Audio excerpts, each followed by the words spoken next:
आएर पुरै खेद्दासम्म खेदै अहिले आएर रवि दाइको क्रेज झन् बढिरहेको। त्यस्तै एउटा सोशल मिडियामा म तिमीहरू सबैजनाले भल्गर असभ्य भाषाहरू प्रयोग गरेर तिमीहरूले रोस्ट हान्यो भने म यहाँनिरबाट चेतावनी दिन चाहन्छु, तिमीहरूको रोस्टको म एक गरेर रिप्लाई दिन सक्दैन। तिमीहरूलाई यस्तै कट्टै रिप्लाई दिने हो तिमीहरूले कट्टै तिमीहरू पछि खन्दासम्म खेदो खनेको, त्यसपछि झन् बढेको, क्रेज रविले हामी छानेको, यो कुरा तैँले सही भनिस्। जनताले छानेको, मानेको र तैँले र मैले भन्दा बढी जानेको। यो कुरा छोड्दे, टपिकमा आउँछु। भन्दै थिइस् असभ्य रोस्ट गर्दिन एक्सेप्ट, त्यसैले सभ्य रोस्ट हान्दैछु। So you guys take rest.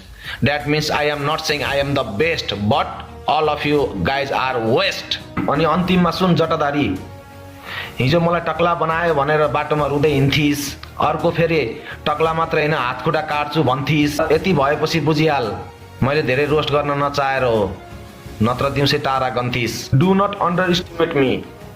जब मलाई उठ्यो भने रिस, रोस्टै रोस्टले तिमीहरूको हुन्छ टाइ टाइ फिस। अब यति भनेपछि त बुझिस्।